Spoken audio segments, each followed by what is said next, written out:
ሃሌሉያ የጌታ የኢየሱስ ክርስቶስ ጸጋና ሰላም በስቶላችኋል። ቅዱሳን እንደምን አላችሁ? ሁሉ መልካም ነው። ክብር ለጌታ ኢየሱስ ይሁን። እኔ ጋር ሁሉ መልካም ነው፣ ሁሉ ሰላም ነው። የጌታ ስም የተባረከ ይሁን። እንግዲህ ሁሉ ጊዜ በእናንተ ፊት እግዚአብሔር እየረዳኝ በእግዚአብሔር ቃልና ሐሳብ ወደ እናንተ እንድመጣ እድል አግኝቻለሁ። ኢየሱስ ለዘላለም ጌታ ነው። ጌታ ስሙ ይባረክ። ዛሬ የጸጋውን ኃይል አብረን እንመለከታለን። የጸጋው ኃይል የእግዚአብሔር ጸጋ በሕይወታችን ላይ እንዴት እንደሚሰራ እንመለከታለን በእግዚአብሔር ቃል መሰረት። ስለዚህ ስለ ጸጋ ቃል ውስጥ ከመሄዴ በፊት ወገኖቼ በብሉይ ኪዳን በተለያዩ ሐሳቦች ውስጥ እንግዲህ እግዚአብሔር ሕዝቡን በሚመራበት በሚያስተምርበት ጊዜ ለምሳሌ በሐጌ 2 ላይ የምትሄዱበትን መንገድ እስቲ ልብ በሉ እስቲ አስተውሉ ሲል ሲመክር እንመለከታለን።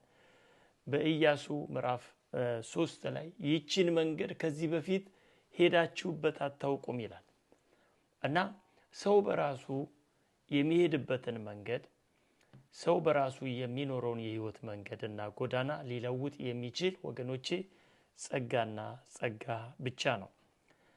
ክብር ለጌታ ኢየሱስ ይሁን።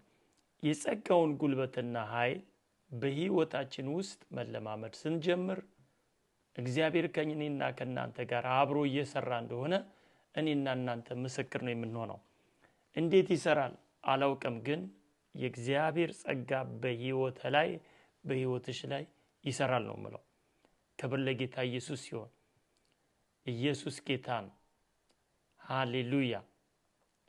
የጌታ ስም የተባረከ ይሁን። እስቲ በሮሜ ምዕራፍ 6 ላይ ወስጄ ላሳያችሁ። በሮሜ ምዕራፍ 6 ላይ እንግዲህ ምን እንላለን? ጸጋ እንዲበዛ በኃጢአት ጸንተን እንኑርን? አይደለም። ለኃጢአት የሞትን እኛ ወደፊት እንዴት አድርገን በእርሱ እንኖራለን? ወይስ ከክርስቶስ ኢየሱስ ጋር አንድ እንሆን ዘንድ የተጠመቅን ሁላችን ከሞቱ ጋር አንድ እንሆን ዘንድ እንደተጠመቅን አታውቁምን?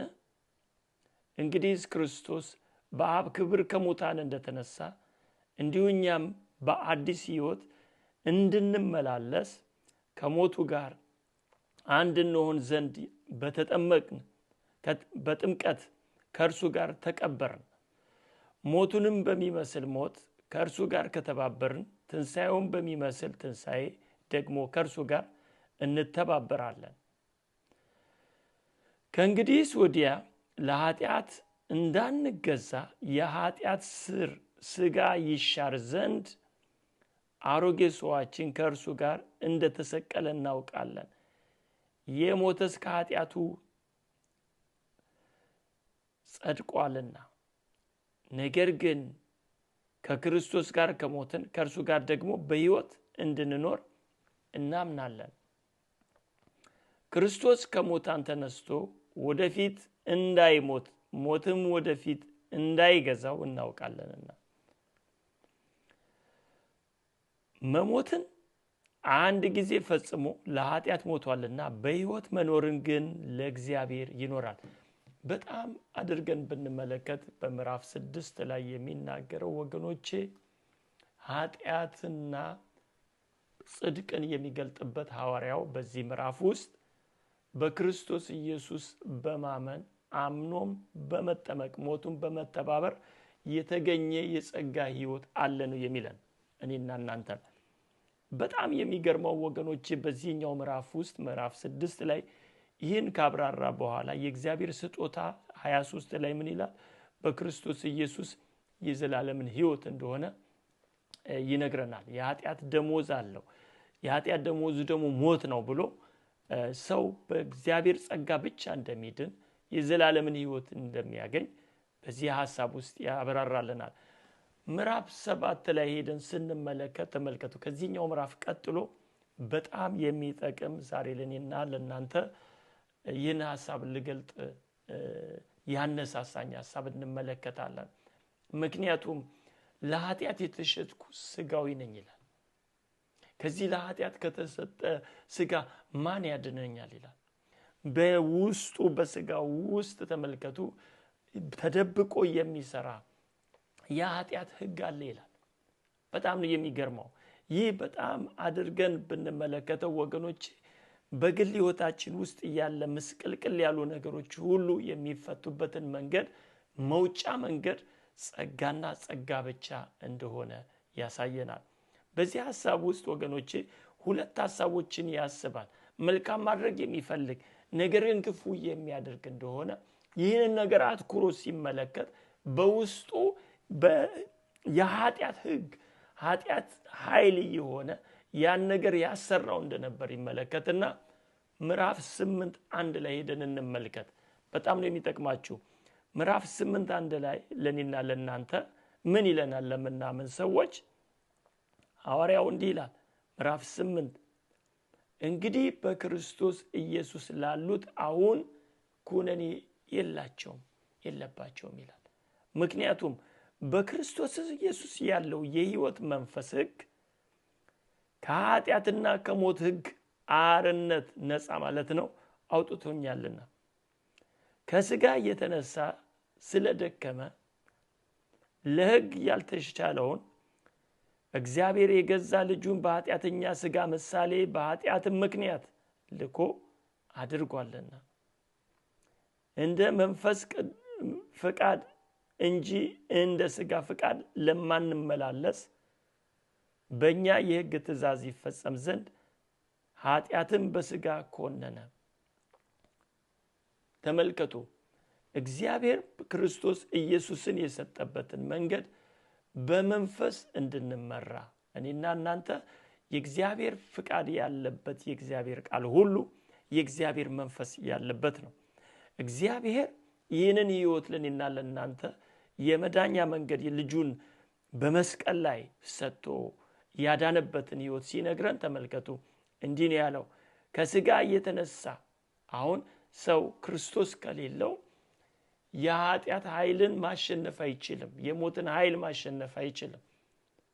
አሁን ሰው ክርስቶስ ኢየሱስን ጌታና ዳኝ ካደረገ በኋላ ከኃጢአትና ከሞት ኃይል ነፃ ነው የሚወጣው። እንዲህ እያለ ነው የሚያስተምረው ሐዋርያው። እስቲ ልውሰዳችሁ ሁለተኛ ቆሮንቶስ ምዕራፍ 12:7-10 በሱ ሕይወት ውስጥ ያለውን አብረን እንመልከት። ክብር ለጌታ ኢየሱስ ሲሆን ሁለተኛ ቆሮንቶስ ምዕራፍ 12:7 ጀምሮ ተመልከቱ። እንዲህ ይላል ሐዋርያው፣ ስለዚህም በመገለጥ ታላቅነት እንዳልታበይ። ሐዋርያው የግሉን ሕይወት ነው የሚያወራው እዚህ ላይ። የሥጋዬ መውጊያ እርሱም የሚጎስመኝ ሰይጣን መልእክተኛ ተሰጠኝ፣ ይኸውም እንዳልታበይ። ሁለት ጊዜ ነው የሚያነሳው። በጣም እግዚአብሔር የሚጸየፈው ሳምንት ዕለትም ተመልክተናል። በንግግር ውስጥ ስንማር ነበር።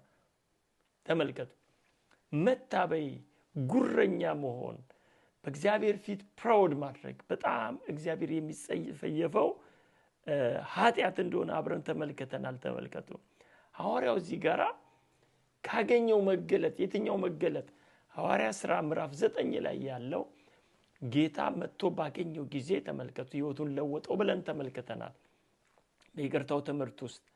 ያንን ሐዋርያው ወደ ሕይወቱ አዋህዶ አገልግሎቱን በጥሩ ሁኔታ እያስኬደ ያለ ባየው ሰማያዊ ስፍራ 12:1 ላይ ሄዳችሁ ስታዩ ሶስተኛ ሰማይ ላይ ያየው መገለጥ አለ። በቃል ሊገልጠው ያልፈለገ ሐዋርያው ከዛ መገለጥ የተነሳ ግን ተመልከቱ በጣም ነው የሚገርመው። ክብር ለጌታ ኢየሱስ ሲሆን ከዛ መገለጥ ታላቅነት ይህን ትልቅ መገለጥ አግኝቶ በዚህ እንዳልታበይ ክብር ለጌታ ኢየሱስ ሲሆን አሁን እንድትረዱኝ የምፈልገው የዳንበትን ጸጋ የምናውቅበትን መንገድ ነው። ሃሌሉያ። ስለዚህ ነገር ከኔ እንዲለይ 3 ጊዜ ጌታን ለመንኳል፣ ጸለየ። ወገኖቼ ተመልከቱ፣ መታበይ ባገኘነው መገለጥ ባገኘነው ነገሮች ሁሉ የኛ አይደሉም ወገኖች። እዚህ ጋር ሐዋርያው በጣም ነው የሚያስተምረን ያለው። እርሱም አለ እግዚአብሔር የመለሰለትን ተመልከቱ፣ ጸጋዬ ይበቃል። በየትኛውም ሁኔታ ውስጥ በየትኛውም ችግር ውስጥ ያለ ወንድም ያለሽ እህት ዛሬ ስሚ። ዛሬ ወደዚህ ሐሳብ ውስጥ ምን ይዤ ልሂድ ብዬ በእግዚአብሔር ፊት ልቤን ስጠይቅ የጸጋዬን ኃይል ንገራቸው ነው ያለኝና ይህን ሐሳብ ነው ሼር ማድረጋችሁ። እኔ የወጣሁበት እኔ የዳንኩበት እኔ የማምነው አሁንም ወደፊትም ለዘላለምም የእግዚአብሔር ጸጋ ማንንም ይረዳል። ክብር ለጌታ ኢየሱስ ሲሆን ካለበት ሁኔታ ከተጨነቅበት ነገር ሁሉ የእግዚአብሔር ልጅ የናዝሬቱ ጌታ ኢየሱስ ያወጣል። ወንድሜ ያወጣሻል። እህቴ በተለያየ ችግር ውስጥ ያላችሁ ተመልከቱ። እርሱም ጸጋዬ ይበቃል። ከዛ በኋላ ሐዋርያው ምን አለ? በድካም ይፈጸማልና አለኝ። እንግዲህ የክርስቶስ ኃይል ያድርብኝ ዘንድ በብዙ ደስታ በድካሜ ልመካ እወዳለሁ። የኔና የናንተ አሁን ያለንበት ሁኔታ ወገኖቼ የእግዚአብሔርን ኃይል የሚገልጥ ነው። የእግዚአብሔርን እጅ የሚያንቀሳቅስ ነው። ጸጋው በሁለት መልኩ ነው እያየን ያለ ነው። ክብር ለጌታ ኢየሱስ ሲሆን ለማብራራት አንድ ስፍራ ልውሰድና ላሳያችሁ። ይህ ትምህርት የሚቀጥል ነው። ኢየሱስ ለዘላለም ጌታ ነው። ልውሰድና ላሳያችሁ። እንዲህ ይላል የእግዚአብሔር ቃል በቲቶ ምዕራፍ 2:11 ላይ እስከ 12 አነበዋለሁ። ሰዎችን ሁሉ የሚያድን ምን አለ? ሰዎችን ሁሉ የሚያድን የእግዚአብሔር ጸጋ ተገልጧልና። የእግዚአብሔር ጸጋ ወንድሜ የተገለጠ ነው። እህቴ ልታምኙ ነው የሚገባው። ካለበት የትኛውም አይነት ችግር ውስጥ በየትኛውም ሁኔታ ውስጥ ሁን ምን ይላል? ሰዎችን ሁሉ ምን የሚል የሚያድን በኢየሱስ ክርስቶስ ወንድሜ መዳንህ፣ መበርታትህ፣ መለወጥህ የእግዚአብሔር ፍቃድ ነው። ይህ ነው መንፈሳዊነት። እግዚአብሔር ሰው በራሱ ምንም ማድረግ ስለማይችል ሰው ከኃጢአት የሚወጣበት ኃይል ስለሌለው ተመልከቱ አንድያ ልጁን እስኪሰጥ ድረስ በመስቀል ላይ እንዲሁ የወደደበት ነው። ይህ የእግዚአብሔር ስጦታ ነው። ስለዚህ ሰዎችን ሁሉ የሚያድን የእግዚአብሔር ጸጋ ምን አለ? ተገልጧልና። እንዴት ነው የሚያድነው? ከዛስ ቁጥር 12 ላይ ተመልከቱ። እንዲህ ይላል ቲቶ ምዕራፍ 2 ቁጥር 12 ይህም ጸጋው ሲያብራራ ኃጢአተኝነትንና ተመልከቱ ዓለማዊ ምኞትን ክደን ሃሌሉያ ጸጋው በሕይወታችን ውስጥ ገብቶ ሲሰራ ጸጋው በእግዚአብሔር ቃል ውስጥ ከኔና ከናንተ ጋር ሲዋሃድ የሚያደርገው ዛሬ ላይ ሲያቆመኝ ያንን ዓለማዊነትን ያንን ኃጢአተኛዊ ባህሪን ወገኖቼ አስክዶ ነው የሚገለጠው። ካንተ የሚፈለገው ወይንም ካንቺ የሚፈለገው የጌታን ቃል ስማ፣ የጌታን ቃል ተማር፣ የጌታን ቃል አጥና። የሚለውጠው እሱና እሱ ነው። ይህም ጸጋ ወገኖቼ ኃጢአተኝነትንና ዓለማዊ ምኞት ክደን የተባረከውን ተስፋችንን እርሱም የታላቁን የአምላካችንንና የመድኃኒታችንን የኢየሱስ ክርስቶስን ክብር መገለጥ እየጠበቅን ራሳችንን በመግዛትና በጽድቅ እግዚአብሔርንም በመምሰል በአሁኑ ዘመን እንድንኖር ያስተምረናል። በየቀኑ ያለ ሂደት ነው። በየሳምንቱ በእናንተ ፊት እየመጣው ነው። ተመልከት በቤት ምን ማለቱ ነው? ከሮሜ 6 ሮሜ 7 ሮሜ 8 እያሳየን ነው። ሁለተኛ ቆሮንቶስ 12 ላይ በሐዋርያው ሕይወት አሁንም ዛሬም መጣ። አሁን ደግሞ ቲቶ 2 ከ11 እና 12ን እያለን ነው። ምንድነው የሚያስተምረን? ከየት ነው የምንማረው? የሚቀጥለው ሳምንት ላይ እግዚአብሔር ቢፈቅድ ብንኖር አብረን እንመለከታለን። እነግራችኋለሁኝ ከናንተ የሚፈለገው አንድና አንድ ነገር ብቻ ነው። ኢየሱስ ክርስቶስ ጌታ እንደሆነ ማመን። ኢየሱስ ሁሉም ማድረግ የሚችል ጉልበት አለው፣ ብቃት አለው። ጌታ ሩቅ አይደለም ካንተ። በምንም ሁኔታ ውስጥ ሆኖ እንደሜ እህቴ በምንም ሁኔታ ውስጥ ሆኚ ጌታ ሲመጣ በራሱ እንጂ ካንተ አንዳች ነገር ፈልጎ ከኔ አንዳች ነገር ፈልጎ አይደለም። ጌታ ወደ ህይወታችን ሲመጣ ወገኖቼ እሱ ራሱ ነው የመጣው። እንደሚወደን እንዳዳነን ካመን እሱ ሲሰራ እናያለን። ሃሌሉያ! ክብር ለኢየሱስ ይሁን።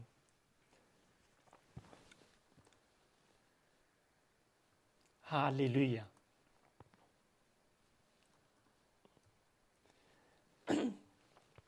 ሃሌሉያ! ኢየሱስ ለዘላለም ጌታ ነው። ሃሌሉያ! ኢየሱስ ለዘላለም ጌታ ነው። ወገኖቼ በየሳምንቱ በዚህ በተከታታይ በፌስቡክ በዩቲዩብ በቲክቶክ ይህን ፕሮግራም እናስተላልፋለን። የጸጋ ጉልበት በህይወታችሁ ውስጥ ሲሰራ ራሳችሁ ትመሰክራላችሁ። ጌታ ኢየሱስ ዘመናችሁን ሁሉ ይባርክልኝ፣ ለበረከት ሁኑልኝ። ብሩካን ናችሁ። ሻሎም።